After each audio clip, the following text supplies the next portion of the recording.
كفى وسلام على عباده الذين اصطفى أما بعد فأعوذ بالله من الشيطان الرجيم بسم الله الرحمن الرحيم يا أيها الذين آمنوا لا تبطلوا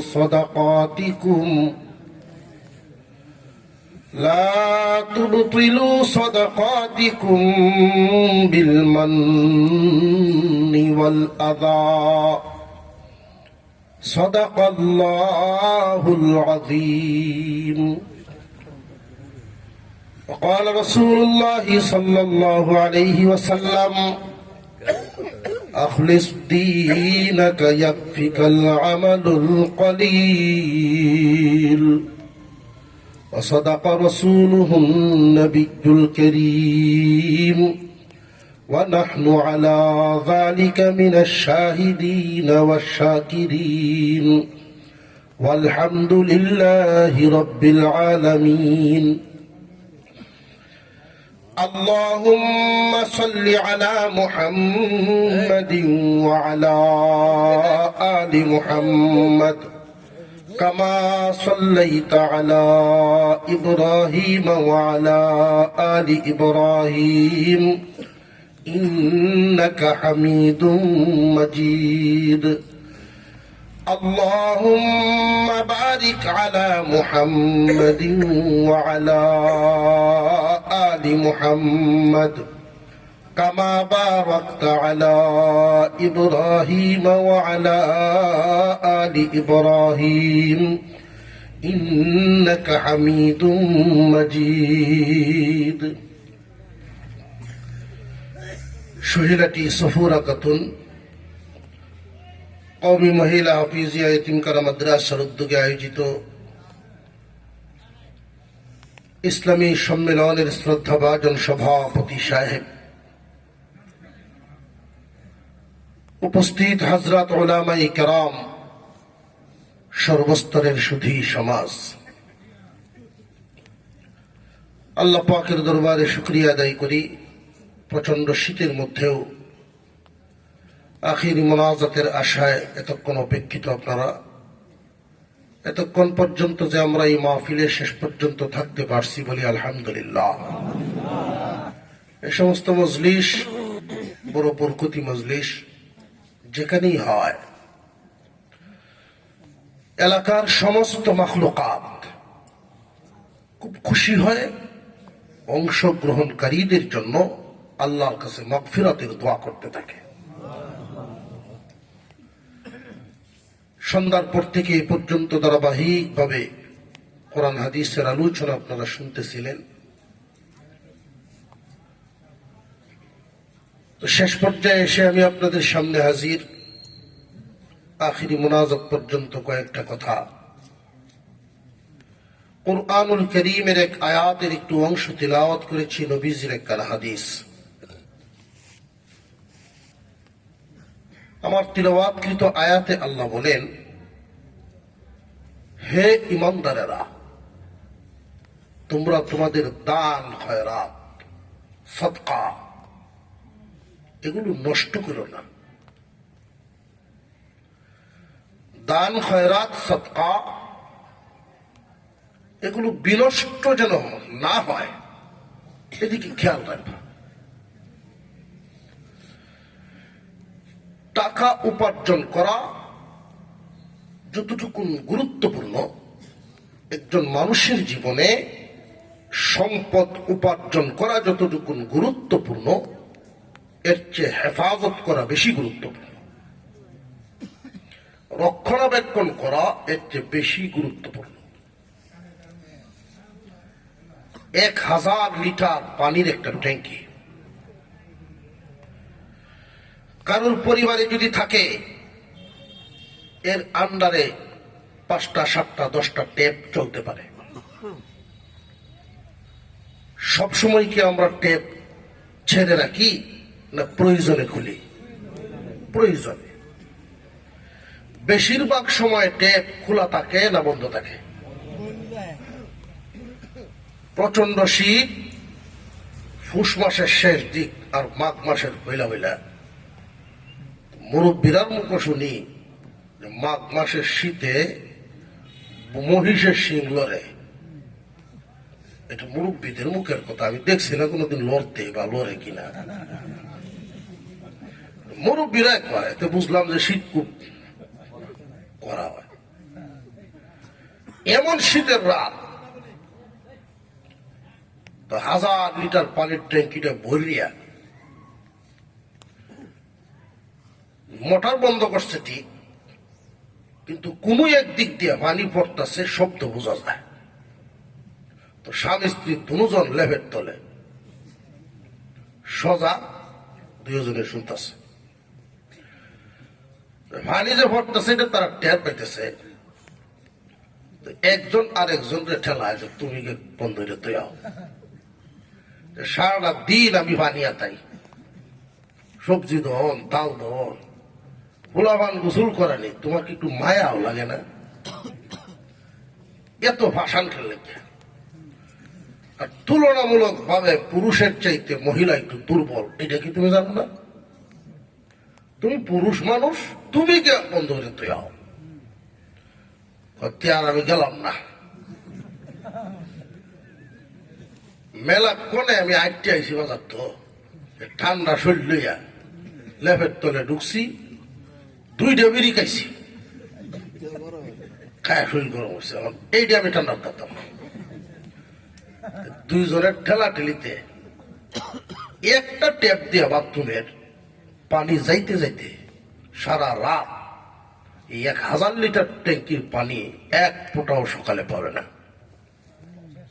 মানুষের জীবনে নেকি উপার্জন করা যতটুকু গুরুত্বপূর্ণ, নেকি যেন নষ্ট হয়ে না যায় এদিক খেয়াল রাখা বেশি গুরুত্বপূর্ণ। মুসলমান ইমানদার ভাইরা আমার, নবী করিম সাল্লাল্লাহু আলাইহি ওয়াসাল্লাম বলেন, আখলিস দীনাকা, খাঁটি করো তোমার নিয়ত, খাঁটি করো তোমার উদ্দেশ্য। ইয়াকফিকাল আমালুল কলিল, যথেষ্ট হবে অল্প আমল হইলেও। নিয়ত সহি আর নিয়ত সহি না হওয়া দুইটার আমলের তফাৎ। উদ্দেশ্য ভালো, উদ্দেশ্য ভালো না, দুইটার মধ্যে বেশ কম। খুব ভালো করে মনে রাখবেন, দেখতে দেখা যাবে ছোট কিন্তু আল্লাহর কাছে অনেক গ্রহণযোগ্য। দেখতে দেখা যায় অনেক বড় কিন্তু আল্লাহর কাছে গ্রহণযোগ্য না। আমলের হালত যদি এমন হয়, সহি নিয়ত ছোট আমল, আর সহি নাই নিয়ত বড় আমল। হাসরের মাঠে যখন মিজানের পাল্লা, মিজান বলতেই পাল্লা, নেকি যখন ওজন হবে কিয়ামতের কঠিন ময়দানে, তুলার বস্তা আর লোহা পাথরের মতো হবে। তুলার বস্তা দেখতে বড় মনে হইলেও লোহার সামনে কিছুই না। লোহা দেখতে মনে হবে অল্প কিন্তু ভারী অনেক বেশি। তুলার বস্তা দেখতে অনেক বড় মনে হইলেও ওজনে হবে হালকা। নিয়তের খবর রাখেন কে? আল্লাহ। জামনি রে সুরা একটু জোরে কোয়া, আরো জোরে কর, আল্লাহু আকবার। মানুষের অন্তরের খবর রাখেন আল্লাহ। কিয়ামতের কঠিন ময়দানে 3 দল মানুষের দিকে আল্লাহ নেক নজর দিবেন না, ফিরেও তাকাবেন না।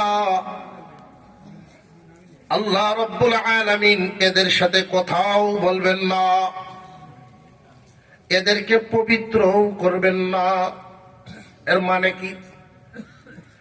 একজন গুনাহগার সাজা ভোগার পর যদি তার ঈমান তাকে পবিত্র হয়ে আল্লাহ তারে জান্নাত দান করবেন।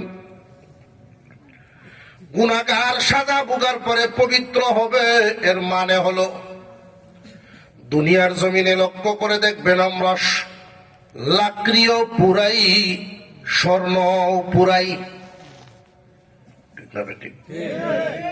লাকড়ি পুরাইলে কয়লা হয়, স্বর্ণ পুরাইলে খাঁটি হয়। কিয়ামতের কঠিন ময়দানে আল্লাহ রাব্বুল আলামিন কাফের বেঈমানদেরকে জাহান্নামে পুরাইবেন, লাকড়ির মতো হবে। পবিত্র হওয়ার কিছুই নাই, স্থায়ী জায়গা, চিরদিন জাহান্নামে জ্বলবে। কিন্তু ইমানদার মুমিনদেরকে আল্লাহ গুনার কারণে জাহান্নামে নিবেন, পুরাইবেন ঠিক, গুনাহ হওয়ার কারণে, গুনাহ নামক ময়লা সাফ করার জন্য, পবিত্র বানাইবার জন্য। জান্নাত পবিত্র এক জায়গা, নাপাকি নিয়ে জান্নাতে ঢুকার পারমিশন নাই। গুনাহ নামক ময়লা নিয়ে কেউ জান্নাতে ঢুকবে না। আল্লাহ জাহান্নামের সাজা দিয়ে তারে পবিত্র করবেন। মুসলমান ভাইয়েরা, হুজুর সাল্লাল্লাহু আলাইহি ওয়াসাল্লাম বলেন, সালাসাতুন, তিন দল, লা ইউকাল্লিমুহুমুল্লাহু ইয়াওমাল কিয়ামা, আল্লাহ এদের সাথে কথা বলবেন না। ওয়ালা ইয়ানজুরু ইলাইহিম, এদের দিকে তাকাবেনও না। ওয়ালা ইউযাক্কিহিম, এদেরকে পবিত্র করা হবে না। ওয়ালাহুম আযাবুন আলীম, এদেরকে কঠিন শাস্তি দেওয়া হবে, যন্ত্রণাদায়ক সাজা, যন্ত্রণাদায়ক সাজা দেওয়া হবে। তিন দল সাহাবীরা বলেন, নবীজি এই নাফরমানেরা কারা? আল্লাহর রাসূল বলেন, আল মুসবিল ওয়াল মান্নাম ওয়াল মুনাফিক সিলআতাহু বিল হালিফিল কাযিব। আল্লাহর রাসূল বলেন, এক নাম্বার হলো অহংকারী, যাদের অন্তরে কিবির আছে। অহংকার নামক নাপাকি, যারা পরিমাণ অহংকার থাকলেও জান্নাতের গন্ধ মিলবে না। অহংকার এত বড় এক মারাত্মক অপরাধ। মানুষ মানুষকে অহংকার কখন বুঝবেন? অহংকার কিবির আল্লাহর গায়ের চাদর। আল্লাহ রাব্বুল আলামিন বলেন, আমার গায়ের চাদর দিয়া টান দেয়। কত বড় সাহস, কত বড় নাফরমান। যারা পরিমাণ অহংকার থাকলেও জান্নাতের গ্রাম মিলবে না। এই জন্য অহংকার মুক্ত হওয়ার জন্য আমাদের মুরব্বিয়ানে কেরাম, আমাদের বড়রা আল্লাহর ওলিদের দরবারে আওয়াজ দেওয়া করতেন। আমাদের কার অন্তরের কি হালত আমরা নিজেরা জানি না, ঠিক না? ঠিক। অন্তর কি দেখা যায়নি? না বলে আমরা যে দেখতাম, দেখার চোখকেই তো নাই, দেখতাম কি দিয়া? আল্লাহ যা নিষেধ করেন ওইগুলো দেখি বেশি, আল্লাহ যা আদেশ করেন ওই দিকে আমরা তাকাই না। নিষিদ্ধ বস্তুর দিকে বেশি বেশি তাকায়া কলব নষ্ট করে ফেলি। এমন কলবওয়ালাও জমিনে বসবাস করে গেছেন, মরার সংবাদ আগেই পায় গেছেন।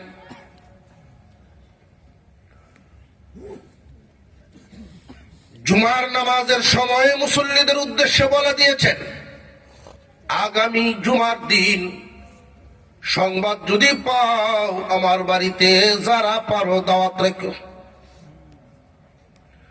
এক সপ্তাহের ব্যবধানে পরের জুমার বুরের দিন আল্লাহর ওলি দুনিয়া থেকে বিদায় হয়ে গেছেন, অথচ মৃত্যুর সংবাদ, কে মরবে, কখন মরবে, কোথায় মরবে, এই তিন কথা আজরাইলও জানে না, একমাত্র আল্লাহ জানেন। একমাত্র কে জানেন? প্রশ্ন জাগতে পারে, হুজুর আজরাইলও জানেন না? যে না, আজরাইলে জানে তখন, আল্লাহ জানান যখন।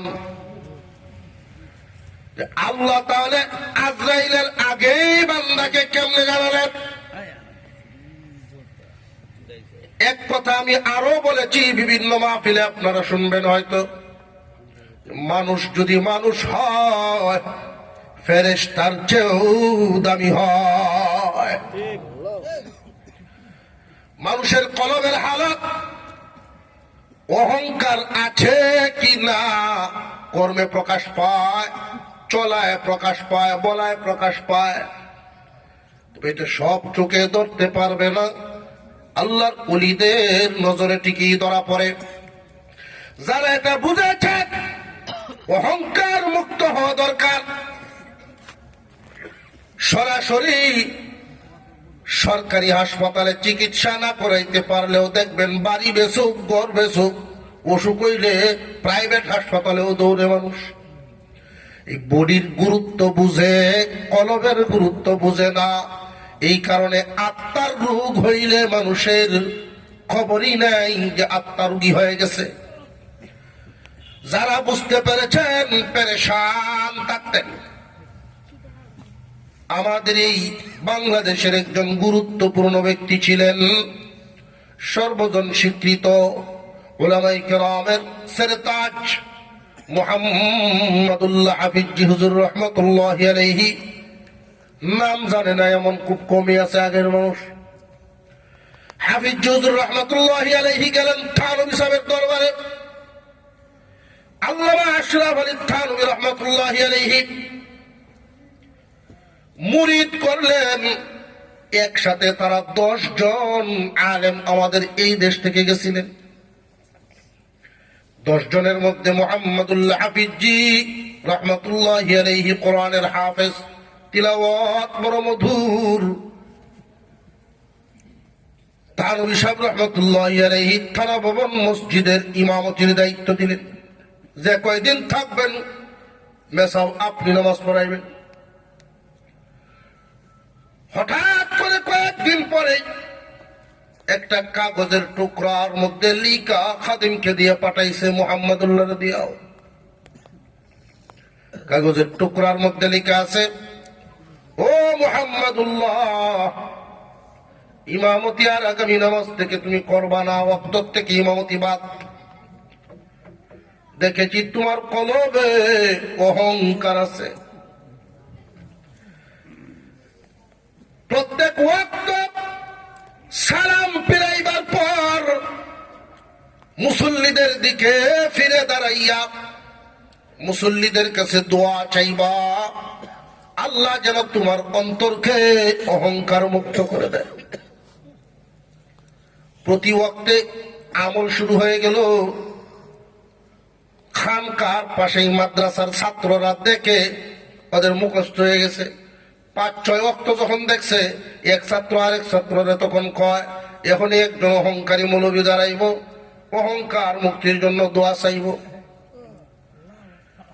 প্রতি ওয়াক্তে ওয়াক্তে এই হালত। মাদ্রাসার তালিবে ইলমরা হুজুরকে পাগল মনে শুরু করছে, মনে করছে পাগল, নইলে এই লোকটা একটু পরে পরে প্রতি ওয়াক্তে দাঁড়ায় দাঁড়ায় অহংকার মুক্তির দোয়া চায় কেন? অহংকার মুক্তির দোয়া তো চান এই জন্য ওনার যে জান্নাতের বড় দরকার। যারা পরিমাণ অহংকার থাকলেও জান্নাত পাবে না, এমন রূপ। কার অন্তরের হালত কি আল্লাহ ওয়ালাদের সামনে না গেলে বোঝা যায়। আমরা কি কোনদিন আল্লাহর কাছে বলেছি, আল্লাহ এমন ব্যাধি থেকে আমাদের হেফাজত করো? অহংকার নিজেকে অন্যের তুলনায় উত্তম মনে করা, অন্যের তুলনায় বড় মনে করা। হাজী ইমদাদুল্লাহ মুহাজির মক্কি রহমতুল্লাহি আলাইহি উনার পীরের সামনে বসা ছিলেন। উনার পীর বললেন, হাজী ও ইমদাদুল্লাহ, তোমার চাইতে নিকৃষ্ট, তোমার চাইতে কম দামা কোন একটু বস্তু আমার এনে দেও। সারাটা দিন ঘুরলেন, খালি হাতে হুজুরের সামনে এসে বসলেন। কি ব্যাপার? আশরাফুল মাখলুকাত ইনসান সমস্ত মাখলুকের চাইতে কম দাম না বেশি দাম? হুজুর বলে দিলেন, তোমার চাইতে কম দামা কোনো কিছু আমার এনে দাও। খালি হাতে আসলে কারণটা কি? হাজী সাহেব বলেছিলেন, আমি খেয়াল করে দেখেছি আমার চেয়ে নিকৃষ্ট কোনো বস্তু জগতে নেই।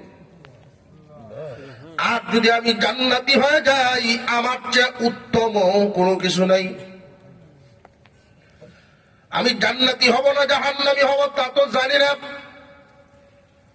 সারাদিন ঘুরলাম, একটা কুকুরের দিকে যখন তাকাই, নিকৃষ্ট প্রাণী, আমি লক্ষ্য করে দেখি এই কুকুর যেই মালিকের বাড়িতে থাকে তার নিজের নামে কোনো বাজেট নাই মালিকের পক্ষ থেকে। এরপরেও কোনোদিন মালিকের হুকুম অমান্য হয় না, মালিকের সাথে বেয়াদবি হয় না। তার জন্য নির্দিষ্ট কোনো থাকার জায়গা নাই, নির্দিষ্ট খাবারের কোনো আইটেম নাই। তারপরেও কোনোদিন খাওয়ায়, কোনোদিন খাওয়ায় না। সামান্য একটু ভুল হয়ে গেলে ফিটার পরে ফিটা শুরু হয়। কোনোদিন মালিকের সাথে উল্টা পাল্টা বেয়াদবি নাই। মালিকরে দেখলে কি মানা মানে, এই প্রাণীটার চাইতেও তো আমি নিজে নিকৃষ্ট। খাদ্যের দিকে তাকাইলাম, পোলাও, বিরিয়ানি, হোটেলের উন্নত খাবার। এই উন্নত খাবারগুলোর দিকে যখন আমি লক্ষ্য করলাম, তখন বুঝতে পারলাম আমি কত নিকৃষ্ট। হোটেলের খাবার কত দামি খাবার, আমার মতো একটা মানুষের পেটে ঢুকলে হজম হয়ে বাথরুমে যা বের হয়, আমার সাথে লাগার কারণে দামি খাবার নষ্ট হয়ে যায়। আমার আর দাম কি? হাজী সাহেবের পীর বলেন, এজাজত দিলাম, যাও। নিজেকে অন্যের তুলনায় নিকৃষ্ট মনে করা অহংকার মুক্তির এক লক্ষণ। আর আমরা যদি লাগাতার 40 দিন নামাজ পড়তাম পারি, মানুষের মানুষই মনে হয় না। ঠিক না? ঠিক। মসজিদ থেকে বের হয়, জুতা পাও দিতে দিতে যা খামাইছেন ভিতরে দোয়ার ওই শেষ। ঠিক না? ঠিক। আল্লাহর পয়গম্বর বলেন, 3 দল এমন হবে, আল্লাহ তাদের সাথে কথা বলবেন না, নেক নজরও দিবেন না, পবিত্রও বানাবেন না। কঠিন যন্ত্রণাদায়ক সাজা, আল মুসবিল ওয়াল মান্নান ওয়াল মুনাফিক। নবীজি বলেন, একদল হলো অহংকারী। অহংকারীর লক্ষণ 2-3টা তো বলাই লাগে, নইলে বুঝবেন কেমনে? কিছু তো বোঝা দরকার। অন্যের তুলনায় নিজেকে উত্তম মনে করা অহংকারের গন্ধ বের হয়। টাকনু ঘুরে কাপড় পরা অহংকারের লক্ষণ। টাকনু ঘুরে যদি কেউ কাপড় পরে, এটা অহংকারের লক্ষণ। কবরে আযাব হওয়ার জন্য যেই 2টা দোষ বলা হয়, টাকনু ঘুরে কাপড় পরা, পেশাবে সতর্ক না থাকা। 16 বছর চলে আমার ইউয়াজে, সারা জীবন কাটাইতেছে বয়ান শুনলে, এর ভরেও বান্দার কাপড় বিন্দার মাপটাই ঠিক হয় না। ঠিক লাগে? আপনি একটু ঘুমাই গেছেন আমার তো। আমি একটা সময় বাইরেছি আজকে দিনে 4 নাম্বার চলতেছে ওয়াজ।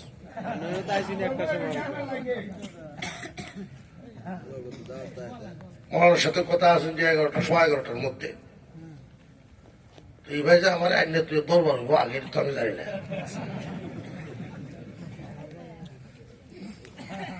আপনারা রাগ তো করছেন না? অনেক কষ্ট লাগে মাঝে মাঝে। আমরা কেউ যদি কয় যে ব্যবসাটা লইছে হুজুর, দুনিয়াদারির ব্যবসাকে আমরা চিনলাম না। দুনিয়াদারি কি আমরা বুঝতাম না। দুনিয়াদারি কি তা 6-9 ব্যবসা। 6-9 বুঝছেন? হ্যাঁ তো বুঝছেন না। 6 আর 9 বেশ কম কত? 3। 6-9 দুনিয়া হইল কোন কিছু আনার সময় 9টারে 6 বানায় আনার চেষ্টা করা। 9টারে যদি 6 বানায় আনতে পারেন গোপন রইল কত আরো। এটার গুড় 3 আনা গুড় আছে এটাতে। আর দেওয়ার সময় 6টারে 9 বানায় দেওয়ার নিয়ত করা। তাহলে এনো আপনার কত গুড়? এনো এটি তো কারবারটা, এটি তো নেই। পোল্ট্রি ফার্মের গোস্ত, পোল্ট্রি ফার্ম কেজি মাপে খাঁচাটা কম যে দিলে এরকম 1000 গ্রামে 1 কেজি না, এর কয়শো গ্রাম? 900। তো 900 গ্রামে কেজি বানাইলে কোন দিন থেকে?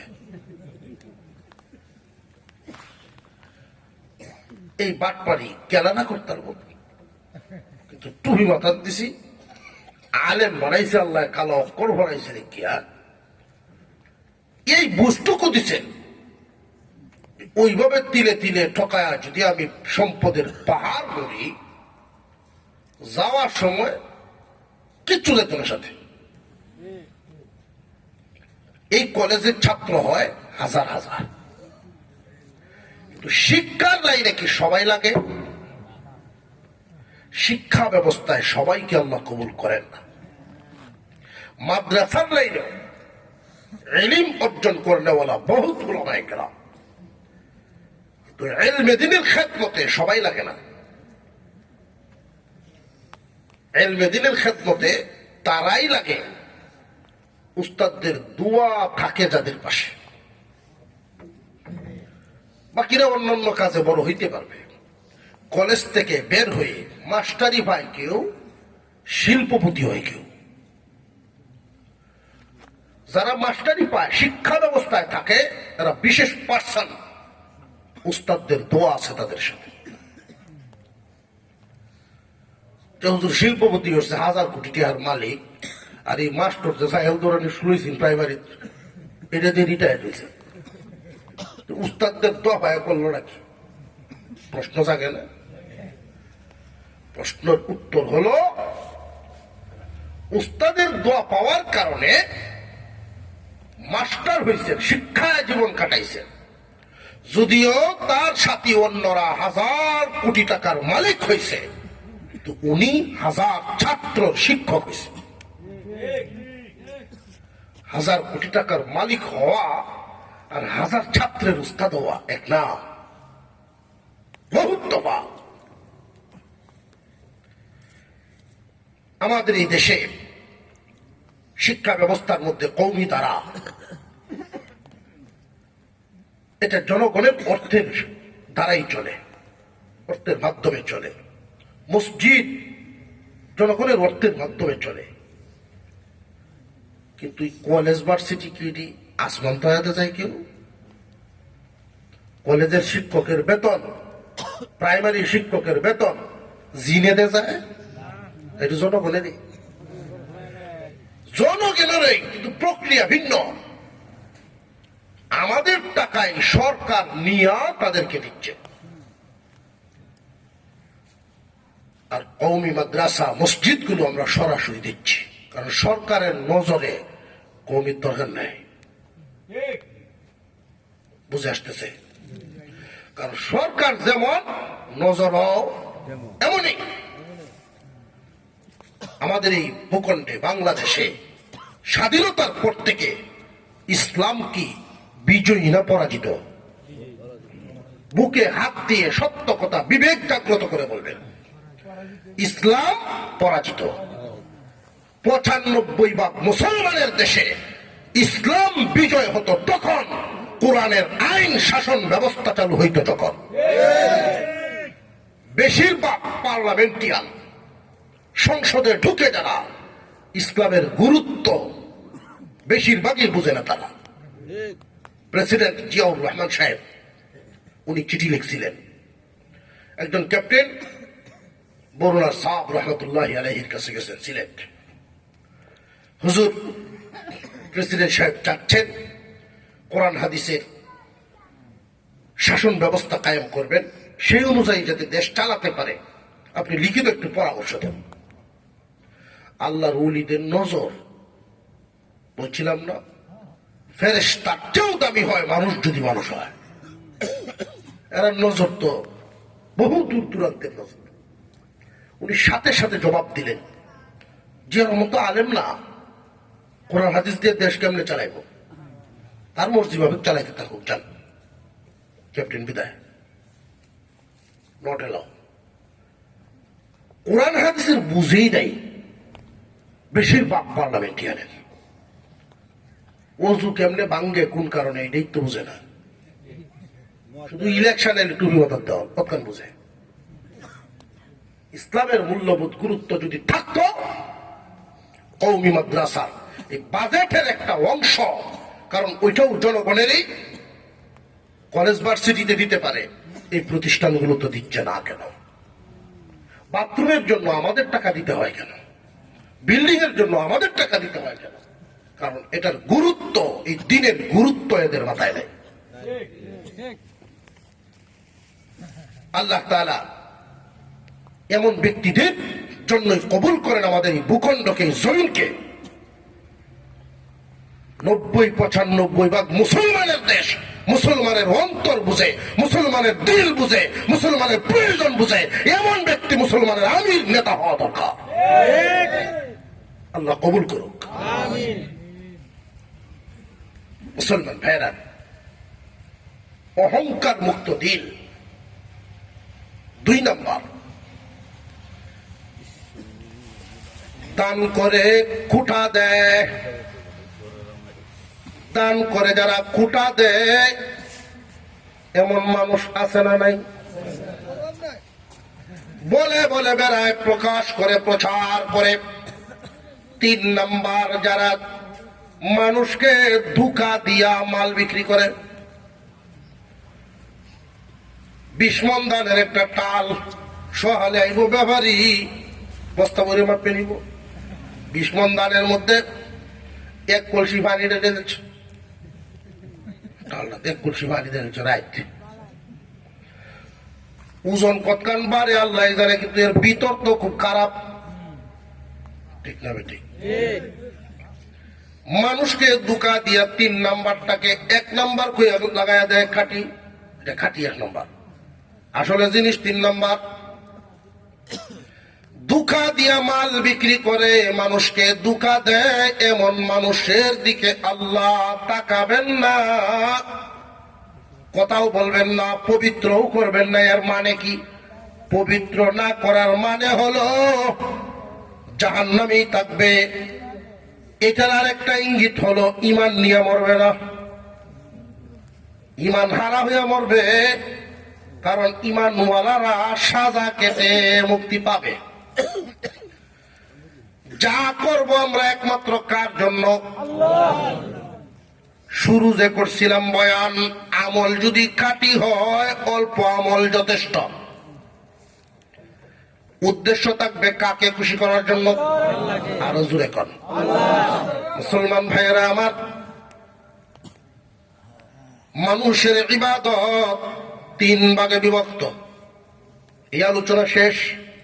৩ প্রকার, হয়তো শারীরিক হবে, আর নইলে ইবাদত মালি হবে, আর না হয় শরীর মাল মিললে হবে।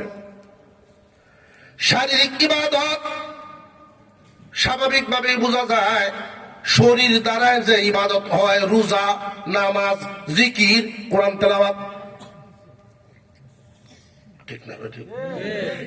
আপনারা কেলা কেলা ঘুমো, একটু আপনি হচ্ছে দিই ঝুস নাই 12টার ভোরে ঘুমো, তাহলে হাত উঠে সজাগ কে আছি আমরা, হাত তুলি একটু।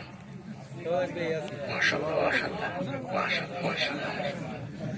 গুরুত্বপূর্ণ কথাগুলো কিন্তু মনে রাখবেন। ইবাদত কয় ভাগে বিভক্ত? হয়তো মাল দ্বারা ইবাদত, নইলে বডি দ্বারা ইবাদত, নইলে শরীর মাল মিললে দুটাই লাগে ইবাদত। নামাজ রোজা কোরআন তিলাওয়াত জিকির আজকার শুধু বডি লাগে, মাল লাগে না। কুরবানি দান খয়রাত সদকা এগুলো মাল লাগে, বডি লাগে না। হজ পালন যদি করতে চান মালও লাগে, বডিও লাগে। তিন প্রকারের ইবাদত কার জন্য হবে? আল্লাহ নিজেই বলেন, আমার আপনার নবীকে উদ্দেশ্য করে, বিশ্ব নবীকে উদ্দেশ্য করে আল্লাহ বলেন, ফাসল্লি লিরাব্বিকা ওয়ানহার, ফাসল্লি লিরাব্বিকা ওয়ানহার। দোস্ত আমার, নামাজ এবং কুরবানি আপনার রবের জন্য করেন, একমাত্র কার জন্য হবে? শারীরিক যত ইবাদত লোক দেখানো না, একমাত্র আল্লাহর জন্য। দান করার পরেও এটা একমাত্র আল্লাহর জন্য। মালি যত ইবাদত একমাত্র আল্লাহর জন্য। আল্লাহ বলেন, হে ইমানদার, তোমরা তোমাদের সদকা বিনষ্ট করিও না, সৎকার আমল নষ্ট করিও না। সৎকার আমল নষ্ট হয় কেমনে? বিল মান্নি ওয়াল আযা। আল্লাহ বলেন,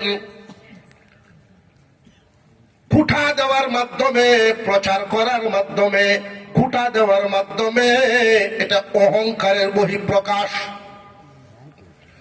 আর লোক দেখানো, জানানো, বুঝানো, শোনানোর মাধ্যমে এটা লোক দেখানোর বহিঃপ্রকাশ। দান করছে 5,000, নামটা কেন কইল না?